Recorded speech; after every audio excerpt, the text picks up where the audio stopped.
Hello, I'm Alex Mansfield, the host of Manny Talks Shooting, and welcome to another episode. This is the shooting podcast where I talk to individuals all across the shooting industry. We'll talk competition, self-defense, concealed carry. If you like this content, check out our YouTube channel, Manny Talks Shooting. And without further ado, let's get to this episode. Welcome, everybody. Welcome back to another installment of Manny Talks Shooting, the shooting podcast on the internet because I'm a glutton for punishment and I like doing these in my free time. So it's always a plus. But let's plug the title sponsor of the podcast. I'm going to have a lisp today because it's been a long day. Anyway, Go Fast Don't Suck. Go check out Bill over at gofastdon'tsuck.net. He's got hoodies, hats, t-shirts, jerseys that you need them, banners for your matches. He's also got the new mesh banner material. It's fabulous. They don't break as easy. They're durable, and you can kind of see behind them, so you know that there's no shooter behind them. So it's always a plus. But go check them out. GoFastDon'tSuck.net. Without further ado, let's get to the guest of the show. A friend of a friend, Mr. Craig McElhaney. Hello, how you How you? doing? I'm doing great, Craig. How about you? Very well, very well. Yeah. So this has been a long time. You've been on my docket for a minute, but I just hadn't gotten around to it. But now we're doing it, so it's all good. Cool. Happy to be on. Thank you. Excellent. Yeah. Awesome. So for people who don't know, I guess we'll need to figure this out. Who is Craig and how did you get into shooting? Um, I geez, that's kind of like a. All right, so I my career is I am a firefighter paramedic. I'm a lieutenant in the fire department, and I've been assigned the SWAT for 21 years. The past 21 years. So I got into competitive shooting about 2009, 10. And I really loved it. And I was doing it for a couple years. I had a daughter, and that all stopped. I didn't do it for years. I was still on the SWAT team. I still did all that, but I didn't pick it back up until my daughter was older. I started around 2019. And so what really got me back in, I was shooting, production and open, was PCC because we run, we run rifles, we run Mark 18s, down defense stuff. For SWAT. And I thought, hey, if anything, it would just help, help the law enforcement side. It will help my tactical side. Mm-hmm. And the short end of it, and we can go into detail on that in a minute, but like it morphed into me being sponsored and me going to matches and, so it morphed into me meeting Tom, becoming best friends and just went from there, and now I'm retired as of May 22nd. So I can shoot more. There you that's go. that's the short end of the stick on that one. So Craig, what made you want to be a firefighter paramedic? I in high school, ever since high school, when you're a senior and they ask, what do you want to do? On the bottom of my thing says, I want to be a firefighter. So I kind of did it early. I got lucky. I got hired early. I went to fire school, EMT paramedic school. I, there's multiple reasons. I love doing the job. I love the camaraderie. I love the teamwork with the guys. I love the excitement. I love helping others, knowing that you've made a difference. Like on there's calls where your direct action save someone's life or they're better from it, and that's awesome. That's pretty much why most first responders get into the job. What made me do the SWAT thing is our police department in 2001 started the SWAT team, and I wanted more. I wanted to be a part of something more elite than just the fire department. So I it was a lot of legwork, approached fire chiefs, police chiefs, all that, had approvals, city attorneys, everything else, and then started the SWAT medic program with our department, the police department.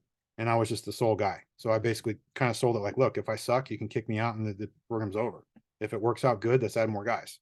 So it worked out well, and then we added more guys and it grew and grew, and so that that's that in a nutshell. So Mm-hmm. Now, when it comes to your daily job, well, your obligations, would you prefer more the firefighting side or the paramedic side? that's a I I I love them both, man. Mm-hmm. Um, you know, I like I like working the medical side a lot. I'm a lieutenant assigned to a rescue truck, but I love the fire stuff too. I mean, not just fires. I mean, you know, motor vehicle accidents, you name it, whatever. I like that stuff. It's difficult to say.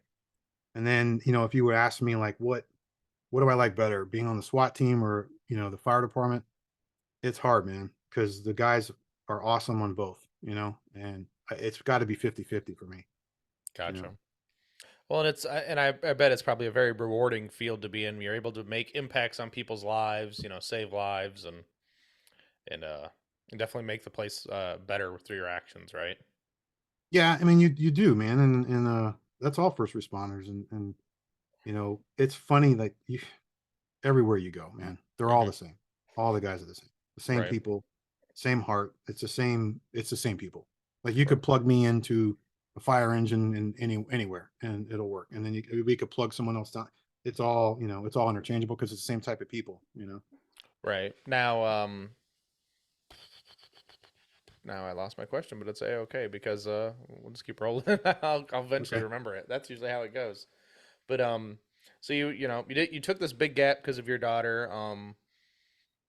What made you decide back in 2019 to be like, I want to go compete again? Just ran. Was it something random or was it something at work that kind of sparked it again? It it was a few things, man. It was like when I was like, oh, there's PCC, what's that? Because like, oh, okay. Um, and I was getting the itch again. I really wanted to shoot. My daughter was getting older, so I didn't have to. I was remarried, so life had slowed down for me. Pretty much I was a single dad, and I had my daughter all the time. There was no time, and it wasn't good, and I didn't care. I wasn't gonna go shoot. Is either shoot or be with her. Well, that's an easy one. So I didn't, but a lot of factors had to fall into place. I had to be remarried. I had to have time, and I was kind of thinking like, look, this is going to benefit, the law enforcement side, and it's going to be fun. So whatever, let's just try. Hmm. And I loved it. That was awesome. I had so much fun. And I just took it from there and went head over it. The reason why I didn't do it earlier is because I was just afraid. I know how I am. I would Hmm. like it and I just, go all in. And now that in 2019 was the right time. If I'd have done it earlier, it would have been a mistake. So but it was the right time, and that's why I wanted to do it. It kind of just worked out the way it did. Well, that's pretty awesome. So when you jumped back in, you started with PCC. What rifle were you shooting at that time? A JP, GMR 15, which is a great rifle. It was Hmm. awesome. A really good rifle. And then, um, you know, uh, we can morph into how how Da Vinci happened, but um, yeah. So a JMR 15 is what I started with, and I like that gun. Excellent gun. Now, So did you leave it stock or did you tinker with it? no stock, and from the factory, that sucker was ready to go. You know, um, it was a great gun. Still is a good gun. So Yeah, well, that's pretty awesome. Yeah, I mean, you can't go wrong. It seems like back, I don't know, was Da Vinci even around in 2019 or as big as it was? it was nowhere near as big. 2020 is when Tom got sponsored with Da Vinci, and and then I kind of he reminds me all the time, and we can bash Tom. he Right? I got the sponsorship because of him, and he shoves it in my face and reminds me all the time. But in 2020, I got sponsored with Da Vinci, and I shot my first Nats 2020 with the Da Vinci, and I won B class. So hey, with that gun, um, There yeah. you go. 2020 shooting with a Da Vinci, a brand new rifle in B class. Now let's dive into that real quick. How did that make you feel winning? You're going to Nats and you're winning your class at Nats. How'd that make you feel? Oh, it was awesome. I mean, the thing is though, you know how this sport is like. It's like a constant search, never-ending search of perfection, and you're never going to get there. Like I know I won, but then I would look at Max Leograndis or even Tom shooting, and it's just like, dang gum, there's so far to go. Like I remember, like shooting the match, and you could just hear Max. He was on the bay beside us with him and Josh, just the level of speed he was going, and and then I would look at Tom, and Tom is just a significantly better shooter than me still, and so like you realize like you haven't reached anything. I mean, I don't get me wrong, I celebrated, I was happy, but I knew I had a long way to go. Hmm. I still do. Right. So, how long did it take you to get out of B class at that point? I don't think long. I think that next state match I was bumped to A. I think after that, or maybe it was Nats. I don't remember. One of the two. Hmm. Either because the Nats was later in the year, and then that January I was bumped to A after the Florida State match. Oh, okay. Yeah, That's pretty impressive. So, and then, I mean, because you, what, if I'm not mistaken, you're a grandmaster or a master in no, PC? I'm a master. I'm nowhere near a GM. I don't think, in my opinion. People tell me differently, but I don't see it. Yeah. Well, you still got that M next to your name. That's still really damn hard anyway. Yeah, yeah, it is. It is. I So, mean, I probably could have blown some classifiers out and gotten GM, but you know, I'm in. It'll happen when it happens. That's my opinion. right. I kind of feel the same way. Like, this year, like, my shooting has gone very well, and I'm okay with sticking in the class I'm in, long as I'm performing in my classification percentile at major matches and beating higher classed shooters. That it's always Yeah, fun. yeah, I mean, it's kind of hard for you. You got to beat GMs at this point, then. yeah. I mean, if you my last performance at Area 6, it was, I hate trashing myself, but it was not well, not as good as what I should have shot, but um, and it wasn't up to like it wasn't as good as the Area 6 before that. I think Area 6 before that I shot 94%. This Hmm. one I was like 91, and I was like seventh, and so it wasn't good, so but it's what, honestly, those bad performances are, just a kick in the butt. I know I've got to fix stuff. So, but still making rookie mistakes too, man, which is, it is what it is. It's a constant, Right. constant fixing of minutia is what I call it. Right. Yeah. You're exactly right. And you're never going to be 100% happy with every performance. Nope, nope, not at all. So, yeah. And I guess that what makes us, we're all type A personalities, alpha males, it seems like on the range. And we all want to be the top dog, but it never seems to be that work out No, that way for everybody. no, but like, my mental game is usually, pretty on point, but there, like if you ever hear like people talk, like you've heard it too, I'm sure, when you ask people, hey, how's your match going? And then someone will say like, oh, I shot that mic, and Hmm. I just don't do that. I hate doing. I don't trash myself, or because that negative talk in a match is kill you. So, even when that happened in Area 6, I skipped the target. I never, when I was stage planning, it sounds so elementary and, you know, rookie, but stage 4, I was stage planning, and I totally missed this target. So when I ran the stage, I didn't shoot the target because I didn't even know. And then Logan Saunders was like, buddy, you forgot. I was like, oh man. So that was like my third stage, and it is what it is. I didn't say, oh, my match is done. I was like, okay, well, I'm still in the fight. I'll do what I gotta do. But I was not trashing myself or nothing like that. Um, but when stuff like that happens, you look back and you go, man, you really should not, that should not happen to me. But it did. So it won't ever happen again. But you know, Right. I agree with you. Yeah. It doesn't, the negative stuff on the range doesn't help. And no. especially, it just makes you feel worse and makes your match tank even farther. So, Hmm. And I don't like hearing guys go, well, since I lost my match, I didn't care anymore and I shot better. Man, and it doesn't mean you don't have to care. You just got to be focused and do what you got to do. It's execution. That's all it right. is. You know that. Right. 100% agree on that one. So, you said you started shooting the Da Vinci in 2020. Have you? I know David likes you to let everyone build their kind of gun out to how they want it, right? Yeah. What anything special you've done with yours, or? So, yeah, I like tinkering, not constantly tinkering, but I like just to try different stuff, and um, and see what's out there, see what works, what doesn't, what's better. Listen, even the little percentage increase in performance is increase. But so he made a 3-port comp, and um sent it out to me to mess around with, and I'm shooting that. I like it. I like it a lot.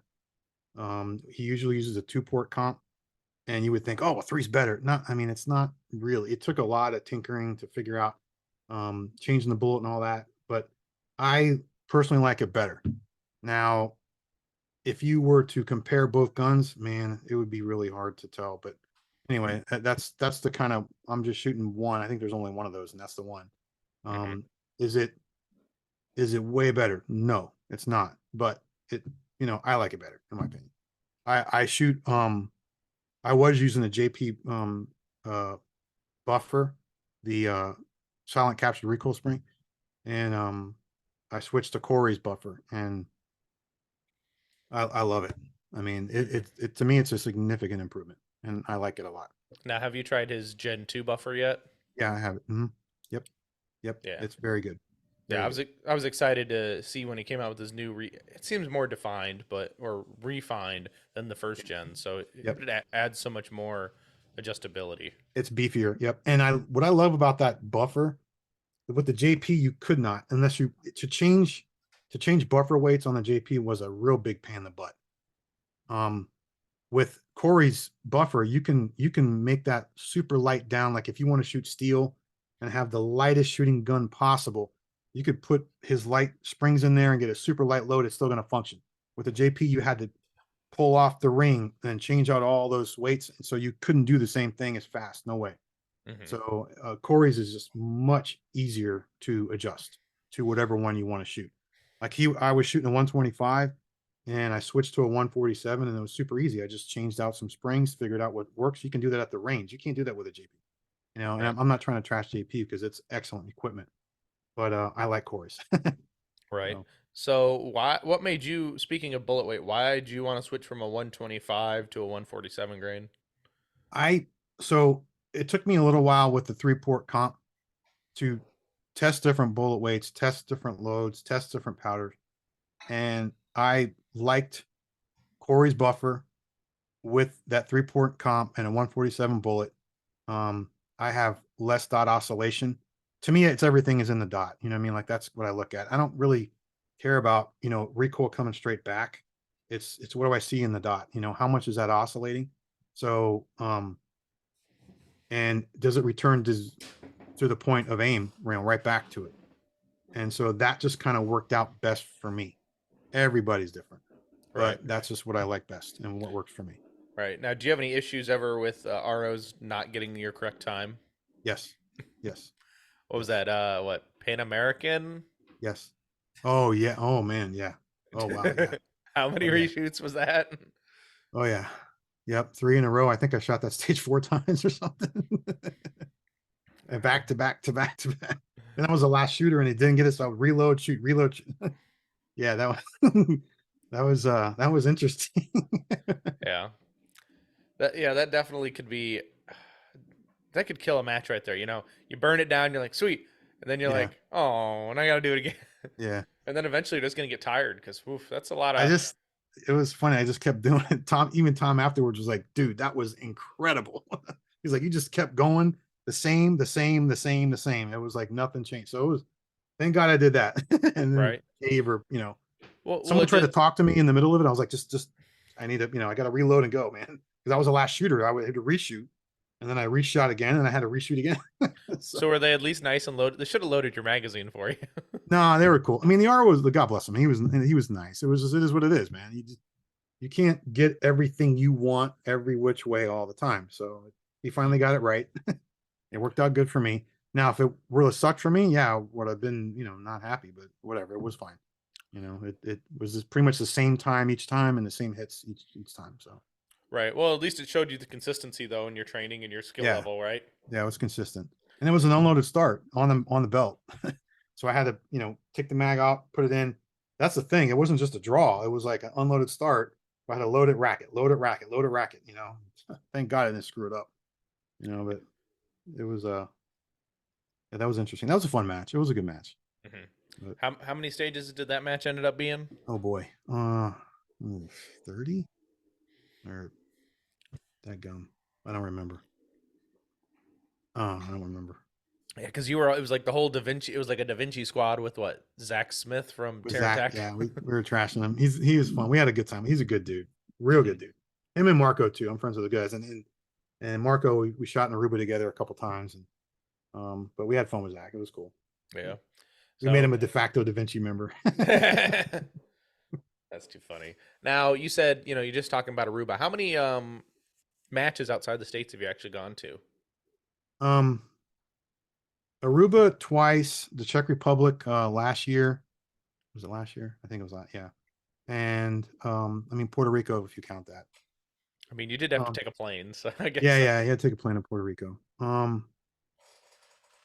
And then as a matter of fact, I was talking with Dave today. There's a probably pretty good possibility of Guatemala in November. So we'll see. Oh, that'll be fun. Yeah, interesting. Yep. It'll be warm. Yeah. But hey, Yeah. it doesn't matter. You're in Florida. It's always warm. I wear a jacket twice a year in South Florida. I'm born and raised in Miami, still here. Hmm. It's jacket weather twice a year, and that's it. It's not never cold Yeah, here. that's for sure. I remember we went on. The wife and I went on a cruise, and we were in Miami, and she packed these little packable coats. I'm like, what the hell are we gonna need those for when we go Uh, back home? yeah. Yeah, If you that was, come down in August, you're gonna, it's rough in August. yeah. Rough. That just means I'll melt like an ice cream sickle, right? Yeah, it sucks, man. And even people that live here, they say it sucks. We all say it sucks in August. Right, but you still all go out shoot matches and you're out and about in August. Yeah, yeah, It's not like yeah. the You just people get, in Texas who take the summer off because it's too hot. yeah. I mean, I've only been to Texas once. I haven't been shooting there. I'm sure temperature wise is probably hotter than here, but humidity wise, humidity is horrible here. So Yeah, it's like 95 degrees with 1,000% humidity. Which right. is You just drip sweat as soon as you walk out of a yeah, building. dude. Oh, I hate that. I know you walk outside and you sweat your butt off. But Yeah. So, what goals do you have in shooting right now? um, my goals. So back to me and Tom. Like me and Tom shoot together, and he helps me out. He'll tell you that I frustrate the crap out of him. Sometimes. But I've got to work in area 6. Expose a lot of those things. Thankfully, which is good. I've got to work on my footwork, and I've got to work on um, the main thing is footwork for me. And so that's one of my biggest focuses now is getting that. I don't have small gains. I was telling Tom, I go, I know I still have large gains to make, even as a master. I go, I know I can be much better. Like, and I don't not a little bit better. I can make major gains. So fixing the footwork, is going to be a big one. Getting to match goals. So my goals now after retirement is to shoot more. But to Mhm. be able to properly juggle having my family, and still being able to shoot. So, I don't want to overdo it, but I am going to get to shoot a lot more. So that's what I'm happy. That's one of the biggest things I'm happy about. The other thing, other goals, nationals. I got my eye focused on that. Um, and that's kind of where I'm at right now. But I'm going to try to do as many matches this year as I possibly can, Mhm. and we'll see where that goes. I really am hoping, you know, speaking of match goals, world shoots coming. I'm definitely not good enough to make the national team for the regular team, but as a senior, hopefully I got a shot. I don't know, but hopefully. So Mhm. that's kind of where my goals are at. And I honestly think those are fair goals too. I mean, you're being realistic with yourself. It's not like I'm going to go be a national champion tomorrow. It's like we all know we've got those footsteps in the right direction. But it's not like you know, I know that fixing my footwork, Hmm. um, making transitions better, those things will increase match performance better. Hmm. So those are you got to focus on the processes that gets you to where you want to be, not I want to win. Okay, but what are you going to do to win, man? Not just when you go to a match, what are you going to do? Oh, I want to win B. All right, but you thinking about winning B does not a damn thing for you at a match. Nothing, nothing, nothing. Right? Hmm. It's got to be all right. I need to focus. I need to focus on A's. I need to call alphas. I need to all those things. The processes that will help you get to that end result goal. You know, a Hmm. lot of guys you hear them talk about, oh, I want to win this in the middle of the match. Like that's not where you should be thinking, man. You shouldn't be thinking about winning this. You should be thinking about what are you gonna do to get as many points as you can and to do the best you possibly can. And how it shakes out is how it shakes out. Because like you shot the best match you could, but think about it. If some other B guy got in there and just burned it all down, it's not a damn thing you could do about it, you know Hmm. but you still shot great. It is what it is. You can't control how someone else shoots. Oh yeah, absolutely. Yeah, and that's the one thing is you can only put the performance you can put down. Exactly. You know. Hmm. And I know Tom. I know. Luckily enough, Tom has not been frustrated with me yet, like you and all of his rest of his friends. Oh, You know, dude, yeah, yeah, so I still get good advice, and he's not. You fucking retard. yeah, But yeah, yeah. You'll know when he starts calling you right, names. The exactly. Well, just level like of friendship that you've reached. right, exactly. It's like, luckily enough, like I met Matt Kobe earlier this year at the Michigan section. It's the first Oh time I boy. met him. First time I met him in person, but Oh yeah. he He's a funny dude. He's a good dude. he is a good dude, and I miss him. you can come up, just come up and visit. You'll need a jacket though. Oh yeah. No. But so we were taught I met him at my Michigan section match that I ran, and he's a goofy motherfucker. And then he was shooting with Tom at Area 5, and he's just like, I don't know what I'm doing this for anymore. Well, of Yeah. course, he's shooting with Tom, he's shooting with Nils, he's shooting with John Yeah. Vlieger. Yeah. Like, I am B class trash. Yeah. Yeah. So Matt's a good sport though. Yeah. Yeah. He's a good dude. Yeah. But so did you end up ever hearing about his DQ at Michigan section? No.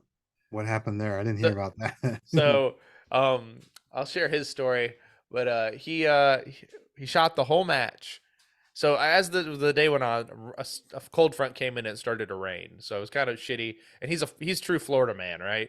It's too cold for him. It's like 40 degrees. He's wearing a hoodie, a coat, some gloves, and his whole squad's making fun of him for the most part because he's a Florida man.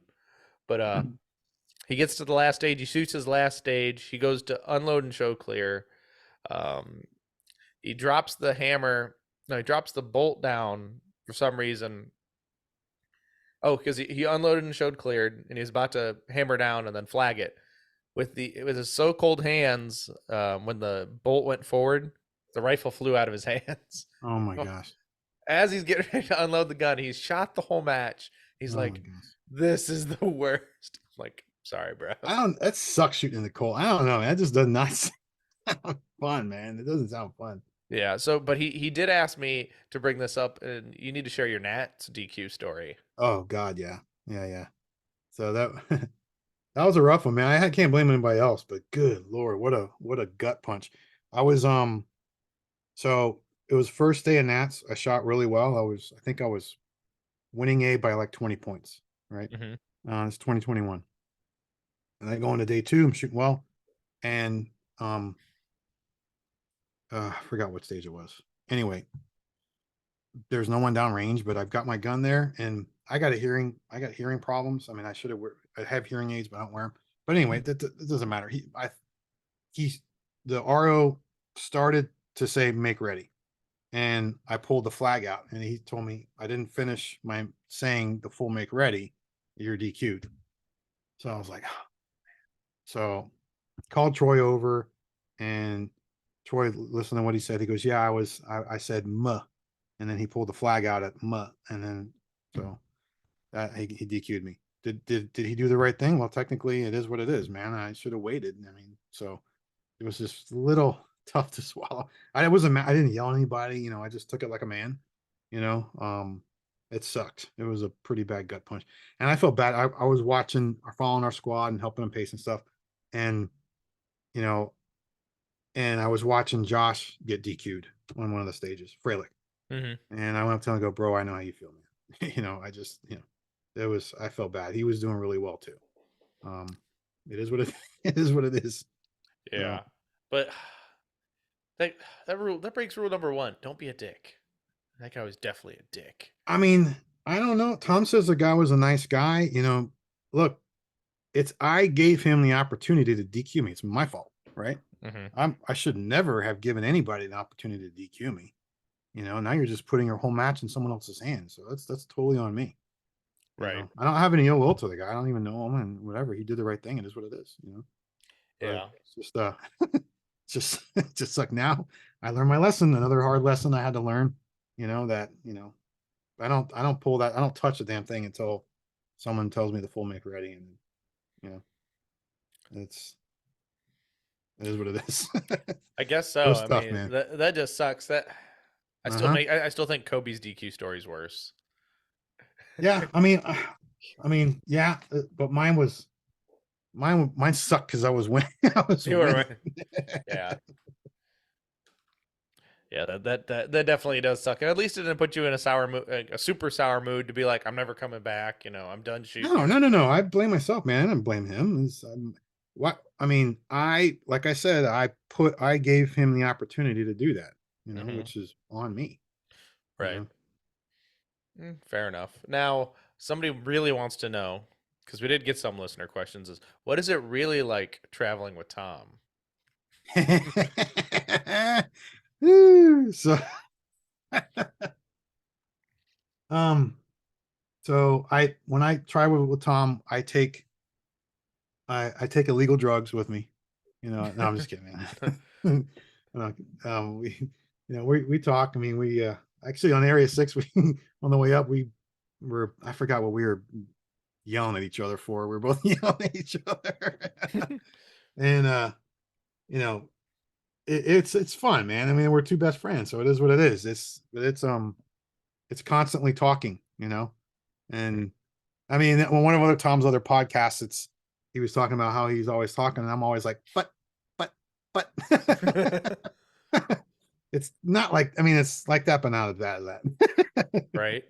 Well, and you guys were riding in what? Sam's No, truck, right? well, we drove up in Tom's truck, and then Hmm. we drove to Sam's, and then we rode in Sam's truck, yeah, to the match back and forth. Right. Um, With the video, with the movie player and the darn thing, and watch it. that thing's awesome. Have you seen that thing? I think I just watched the little clip that Tom posted of it, but It's it looked, friggin' awesome. Yeah, they don't make it for my truck. My truck's older. I love that thing. That is really cool. you know, But yeah, he's time watching movies while he's driving. to time to go get a new truck right Yeah. now. Yep. Retirement money, right? Yeah. Yeah. No, no, no. I won't. I love my truck, man. It's gonna take my truck's gonna have to blow up for me to get rid of it. It's 2004. I love it. But Damn, that thing's still riding, taking. That's almost 20 years old. yeah.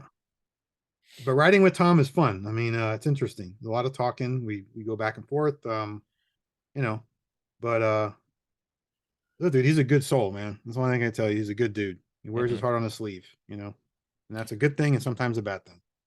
Yeah, absolutely. I mean, I can definitely understand where they think that a little too he's too much of a character, but I mean, it makes him who he is, right? He is very Yeah.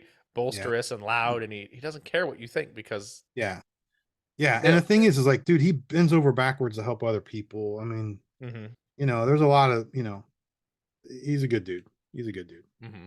Absolutely. Now, did he have all of his snacks with him? Because he definitely has to have his bag of food at the match. Um, no, I mean, going up, it's like try to eat as good as you can. He didn't Hmm. bring a bunch of crap with him. Well, we didn't have. I don't think we.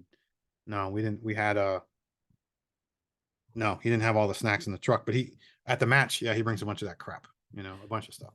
Yeah, he brings his like protein shake, his bananas, his whole jar of peanut butter because Yep, yep, yep, yep. gotta take the Absolutely. peanut. Yep. Yeah, gotta don't mess with him in his snacks because he's gonna hurt you. No, I know. I know. He wasn't. He speaking of, he wasn't happy with his Area 6 performance either. But it is what it is. The first half of that match for him, the best I've ever seen him shoot. Hmm. But it doesn't count. But still, it is what it is. Right. Mine was solid. Like I said, there was lots of areas of improvement. Steel was a pain in the butt for me, and it usually is never an issue for me. But this match, there was a lot of makeup shots on steel.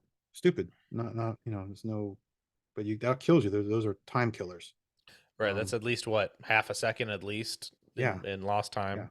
yeah, you know, which is a ton of time. But Yeah. Now, who was your direct comp? Now, when you shot Area 6, were you able to directly compete against other PCC shooters?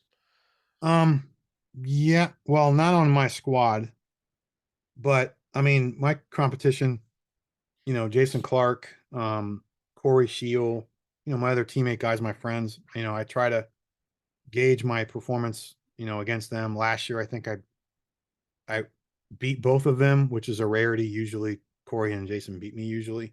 Um, but last year's performance was really good. I guess it was just a one off, but um, they're my direct competition. Mm-hmm. You know, I don't, man, I don't, it to me, I'm shooting more against myself, man. I know it sounds really stupid, but, um, like there's so many things I got to worry about and fix. I don't really think about anybody else, man. You Right. know, Now, do you check scores throughout the match, or do you wait until the end of the day or at the end of the match? to me, and I'm sure the guys at the top level, which I'm not, do that, and you know they can, you know, get a lot from it. But if I'm checking scores, I'm not thinking about shooting, in my opinion. So I don't usually check scores in the middle of the match. I just don't. Um, I'll do it at the end, but I need to focus on the next stage and the next stage and the next stage and all the things I got to do and all that. So that's just me. It helps a lot of people. I know that these top guys do it, and you know, and I'm not trying to say it's not a good thing, but for me, I just don't. You know, I don't check it. Mm-hmm. So because to me, if looking at someone else's score, I know that some people say it helps you, but I worry about me, and I'll try to shoot the best I possibly can, and then, you know, and then see what happens from there. You know, that's Right. kind of how I do it.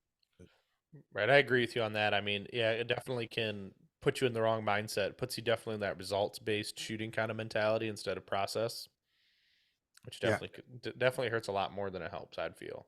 I mean, I think if you're at that top level where you can adjust things, you know, I think specific stages, like before a match starts, like sometimes I'll look and see, okay, what are the hit factors? What are, you know, what are the times on these stages, just to kind of give me some information. Mm-hmm. After that, when I'm starting to shoot, I'm not looking at anything. I don't check it.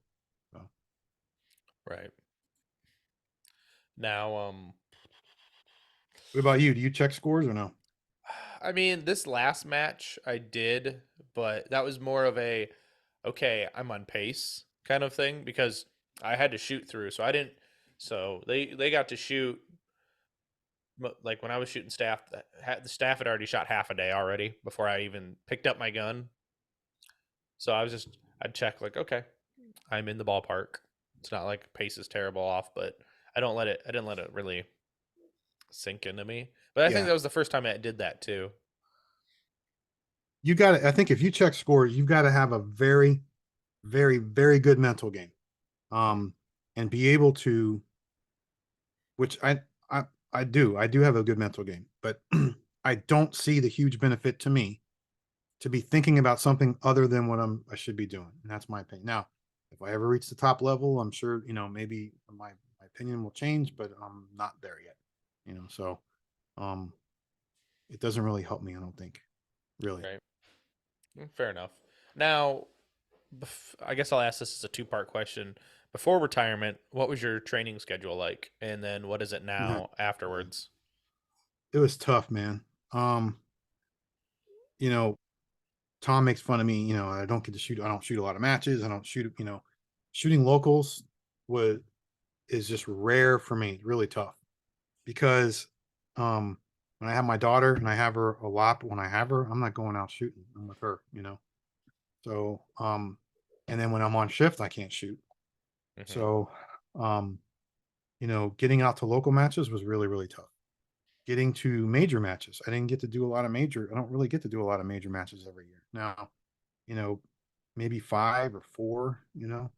Um, so before retirement was really hard, just to kind of squeeze any little time I could to go shooting and practice. Now, practicing, I dry fire. I'm a big proponent of dry firing. I would go to the range, the police range, and empty out the range and just you know, a 25-yard indoor bay, and I would just set up stuff and just dry fire. Um, I'd go to Homestead Training Center and do live fire training, you know, when I could. Usually about once every 3 weeks, I would get down there, once every 2 weeks.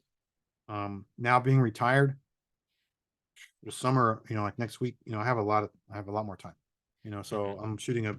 I shot a local match. I had to go to New York City over the week to move my stepson, but I shot a local match before that. I'm shooting a local match this Saturday, you know, so I'm going to be able to shoot a lot more, you know, and majors. So that I'm excited about, you know. Like I said, I'm trying to be careful and not go crazy, you know, and just, but I'm going to be doing a lot more. And Hmm. I'm happy about that. Real happy.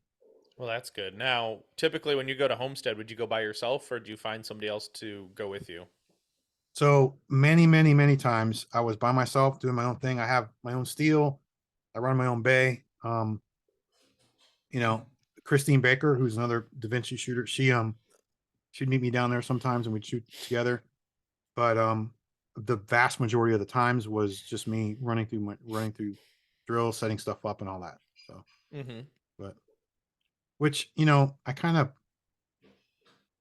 first off, I love training with Christine. I think she's really cool to train with. Mm-hmm. But it's also good to just sometimes be on your own and just do your own thing and just you can concentrate on yourself and that's it. You know. So, Right. but now that I have more time, Tom is about 3.5 hours from me. So there's going to be times where I'm just going to drive up early in the morning, shoot with him all day, and drive back. So that's going to happen too. He's up in Tampa and I'm down here in Miami. Mm-hmm. But Well, that's beneficial then, especially when with you having the relaxed schedule now. You're not yeah, on shift all the time. I'm home every night. It's funny. I'm still on the SWAT page out, so it's like we're getting page outs and all this stuff. I'm like, nope, I'm not going. Not going no more. So I mean, it's nice to have. You know, it's nice to be nice for the next chapter. That's what I'm Right. happy about that. Exactly. And that's always the nice thing too is you're able to retire. You put your time in, you're able to do what you enjoy now. Exactly. So we were talking a little bit about matches. You said you've shot Area 6 already this year. What's still left in the schedule? So Area 1 in July, and then I'm going to be adding another match or two. So Padawan, the owner of Da Vinci, he Mm-hmm. called me today. We're talking about Guatemala that may happen in November. Um, the other matches this year left on the plate are the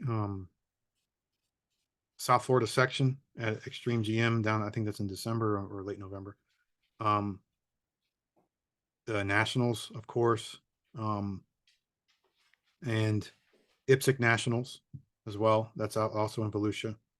And then I put in for the IDPA World Shoot just for the hell of it. And if I get it, I get it. I got like 2 points. So there's probably like zero chance, but I'm like, screw it, man. It'd be fun. I'll be able to do it. And I think it's October, November. I don't remember. But Right. It could be fun. yeah, I'm gonna do it. So I'm gonna looking at another area or sectional match, maybe the Tennessee match. I was looking through the USPSA book. My parents live up in Tennessee, so I was thinking maybe the Tennessee sectional, maybe something like that. So those are the ones that I can think of offhand. Um, and we'll see. It would have been really cool to shoot Area 5, but I was in New York. Wasn't going to happen. But Yeah. Area 8, I'm gonna miss out on, which I still make. I mean, it's like full, and I'd like to shoot with Tom, but it's like that squad's full, and I gotta look and see what's available. But for sure, probably one of the sectional matches out of state, I'm definitely gonna do. Right. Well, and it's nice. You're more available to go do that, and that's gonna be cool. You're gonna go to Montana for probably the first time. Yeah, I get to shoot with Mason. He's a good dude. I met him at Nats, like him a lot. That's his home area, so it'll be fun. I'm gonna hopefully maybe get a couple days to go look around stuff. Me and Tom are going up there, so maybe we can sightsee and go to Yellowstone and stuff. And Go see some buffaloes. yeah, yeah. So that'll be fun. But there's going to be more matches for me, so I'm happy about that. So I just like I said, I'm looking now and I'm looking to add some more stuff this year. So, Right. and the good thing is I don't have to worry about getting time off or it's just nice. I don't know. Right. I don't know how else to say it, man. It's awesome. Yeah. You don't have to worry so much about it. You just have to get a significant other approval before you Yeah. leave, Yeah. Well, yeah, exactly. Yep. which is easier said than done for most people. Yeah. I mean, I think she's on board with a lot of stuff, but Tom will tell you differently, but whatever. Right. So he's the one. He just needs to call her, right? Is that usually how it goes to get Yeah. He's like, approval? oh, that's your wife. I'm like, dude, it's not, you know. It's What do you shoot? What do you got? What do you got planned coming up? What matches are you shooting? So I just shot what Area 5. I shot so in the beginning of May I shot Buckeye Blast, Area 5 just last weekend. Next weekend so will be Kentucky.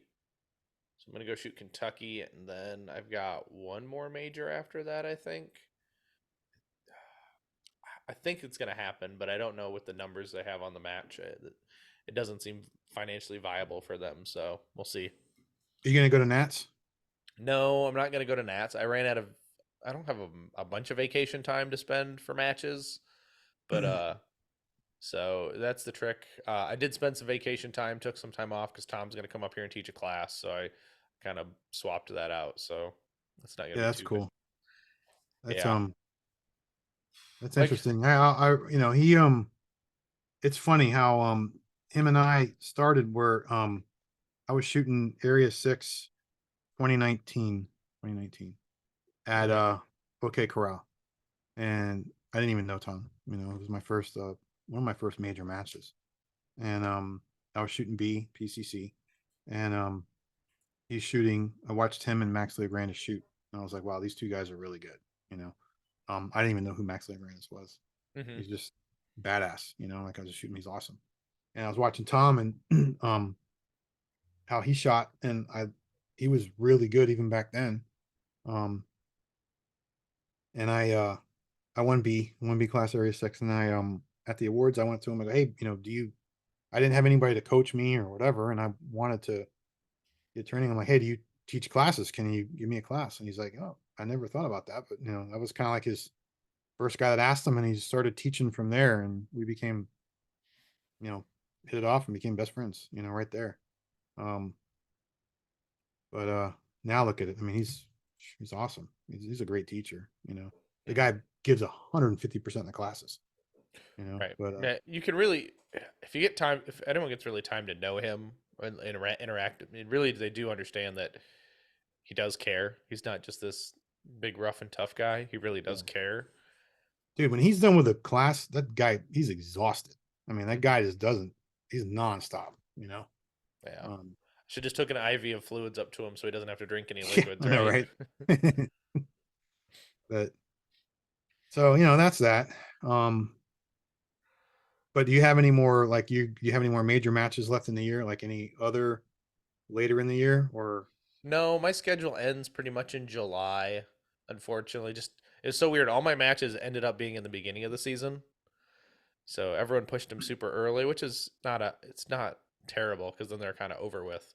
But I'm hoping next year to go to nationals, depending on where Open Nationals is. okay? That's just me though. I don't. It's nothing I wrong heard that that I heard it filled up like in minutes yeah, when they opened it up, like it was done, like filled up. So yeah. but I knew that was It's gonna happen. yeah, and I mean I've talked to a few people. They're like, "How do I get a slot?" I'm like, "Well, you just got to ask the like the section slots. The section gets so many Yeah. slots, and you figure it out." But I'm hoping it's not in Alabama, but we'll see. I mean, I may drop some major matches next year just so I could go to nationals, so I'm not eating up a bunch of time. Because it's a 12-hour drive I think for me to get to Talladega. Oh man, where are you Yeah, coming from? Well, Michigan. Yeah, middle of Michigan. So I mean, I'm probably about the same. I mean, I drive to Tom's and then we go up there, but it's probably from my house. It's probably 12 hours. You know, up to Talladega. right. Yeah, I'm looking. I want to go to nationals. But we'll see. We'll see how that Yeah. if that actually plays out eventually. Yep. When are you Yeah. gonna make what's your goal about shooting? Are you gonna go to A class soon, or are you just gonna stick in B and see what happens? I guess I'll say this is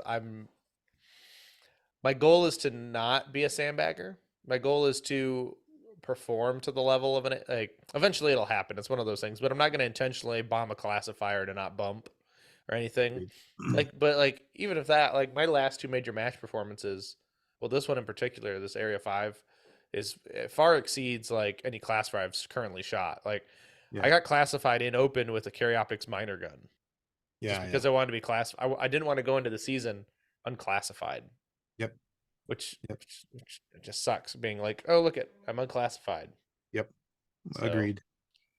I mean, I Yep. still shot some decent scores with the minor gun, but it definitely doesn't help when you when you get there. But um, I'm okay with being a B realistically, as long as the skill level is higher than that. So, and I think a couple more months behind the gun, and I'm really going to be locked in, really ready to go, and performing well.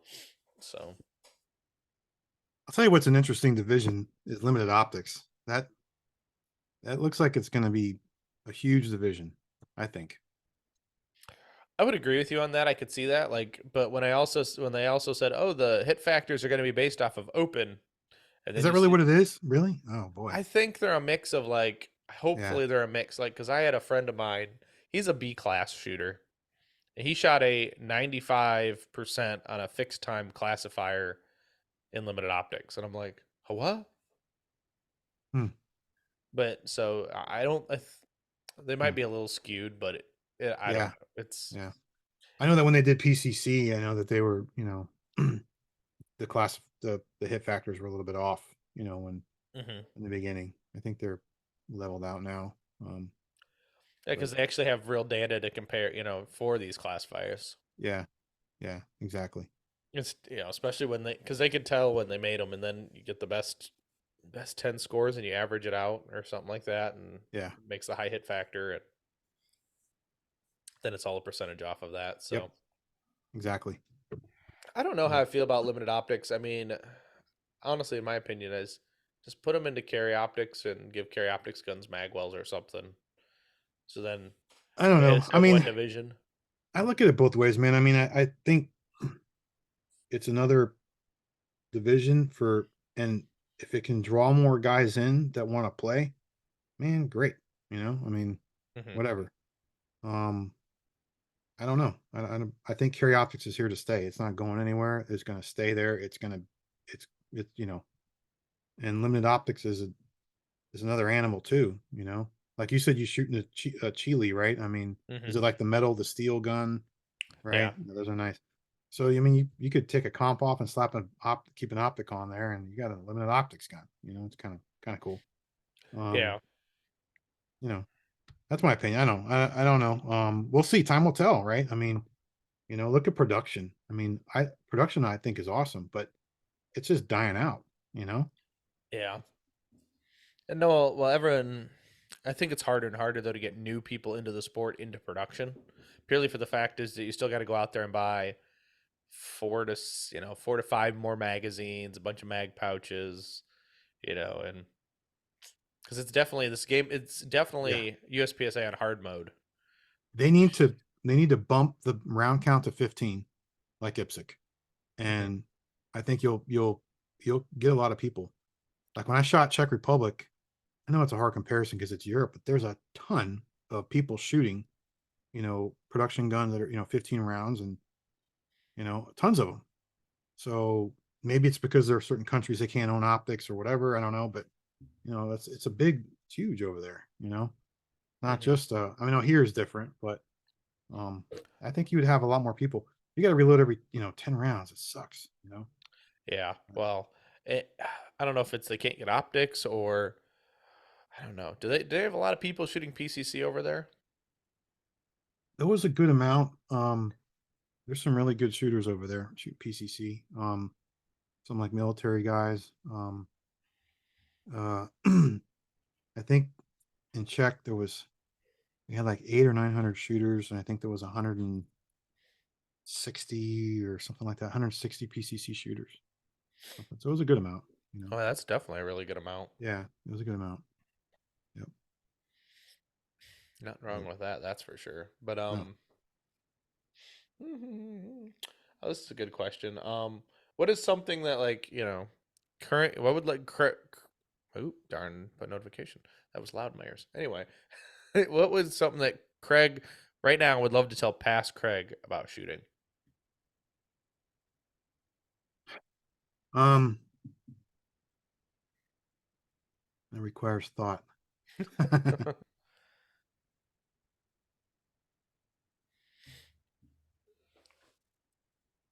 I don't know, but I think past Craig, I look at where I was and where I am now, and nowhere near what I want to be. Of course, I'm not trying to say I'm awesome, but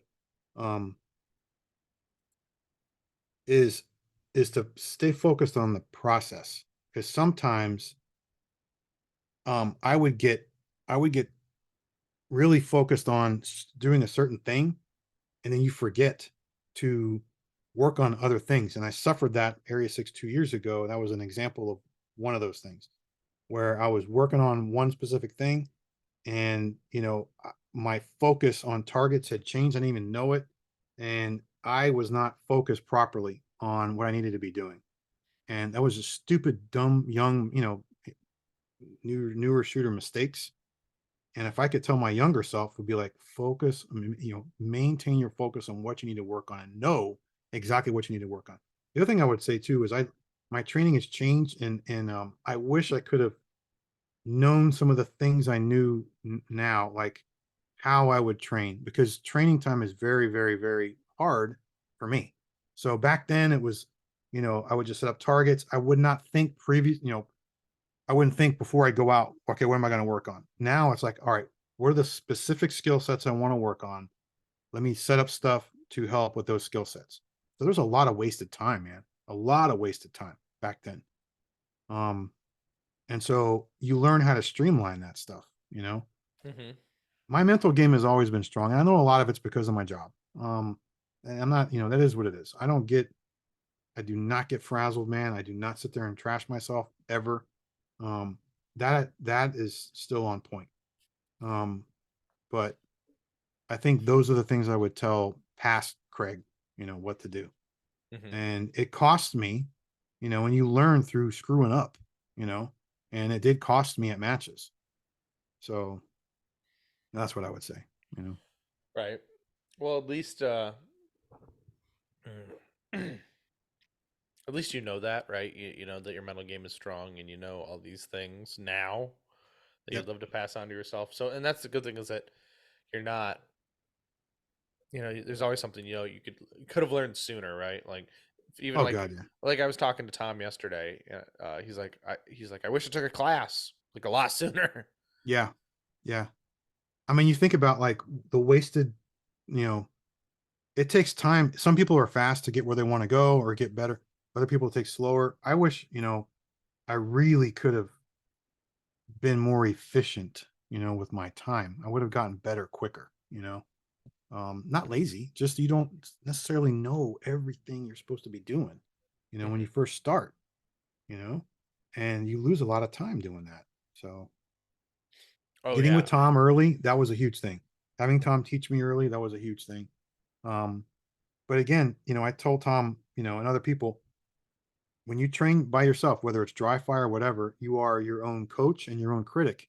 You have to be. You don't have someone sitting there telling you this stuff all the time. You've got to be, paying attention to what you're doing. And dry fire especially. Listen, dry fire is an awesome, powerful tool, but it's also dangerous because if you're doing the wrong thing, you're mentally programming the wrong thing. Hmm. Training scars, we call them in SWAT. You're getting a training scar. And then you got to unlearn that and then relearn the right thing. So, those things are the things I wish I could have streamlined stuff back then. Right. I'd be different, much different than what I am now. Right. Which Further you may. along, I should say. Further along. So I don't know if you meant to do this, but it's a really actually good topical question I want to ask about. So you bring up training scars, right? How um has, shot calling and competition aided your SWAT job? You know. So, the correlation between the two, look, the fundamentals of shooting are the same no matter what you do. If I'm launching rounds downrange at somebody or whatever, it's the same as you launching rounds downrange at a target. You have to have sight picture, sign alignment, target focus, trigger press, all that stuff. You have to have those 7 fundamentals. So it's the same thing. You're launching rounds the same way. But, you know, um, how has things helped and how has it hurt? Hmm. So if I look at like in SWAT, you're not there's not a lot of shooting on the move.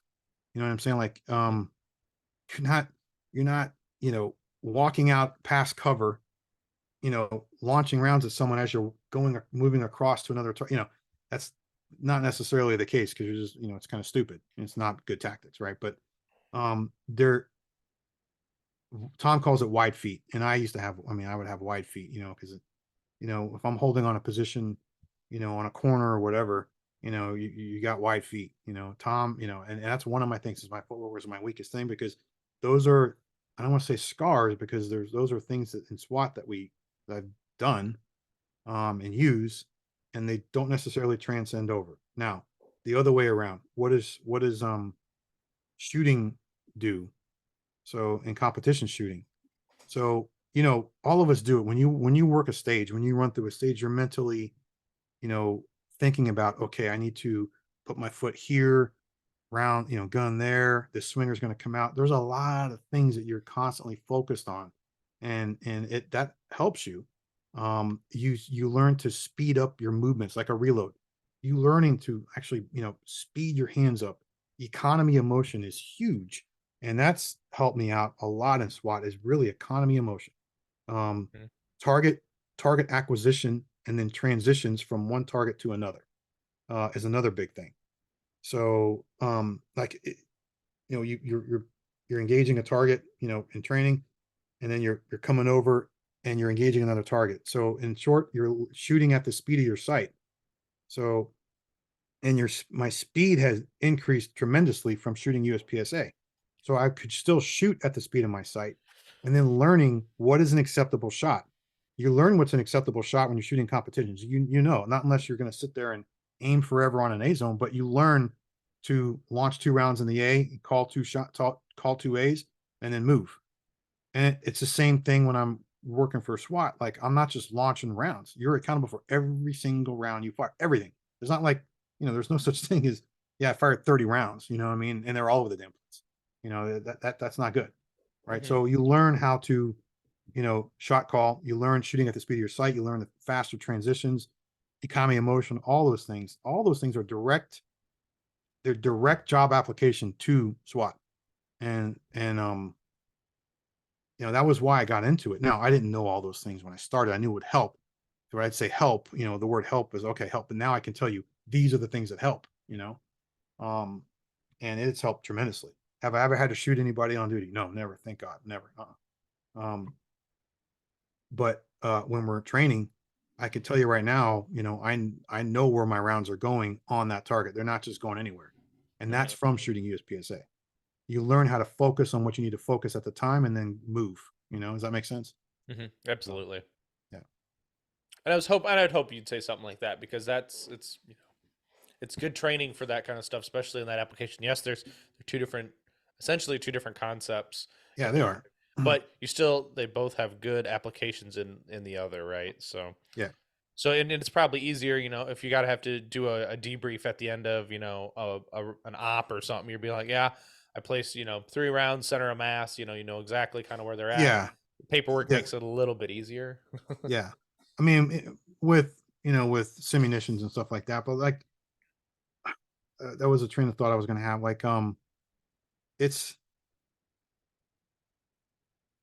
what was I going to say? Good Lord, I'm going to beat myself up.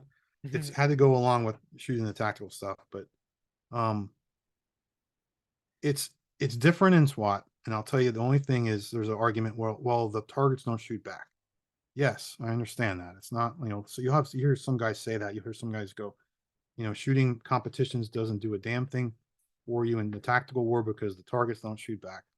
And yeah, the targets don't shoot back. There's certain things we don't do. You're not going to just run out there in the open, and everybody people look at us shooting competitions and they just think that, you know, um, oh, look at exactly what they're doing. And that's not applicable to what we do. But if you Hmm. break it down, the fundamentals of what we do are directly applicable to what we do in the tactical world. Hmm. The tactics are totally different. No, man, we do combat clearing and all this, everything we do. So it's not the same thing. But when your gun is up and you have to launch rounds, it's exactly the same. You know, that's what I tell people. There's been a big, there's kind of, I think it's kind of, breaking ground where there's a lot of law enforcement guys starting to get into shooting and stuff. And there's a lot of alpha males. I'll tell you in SWAT, it's all alpha males. Hmm. And a lot of guys don't want to.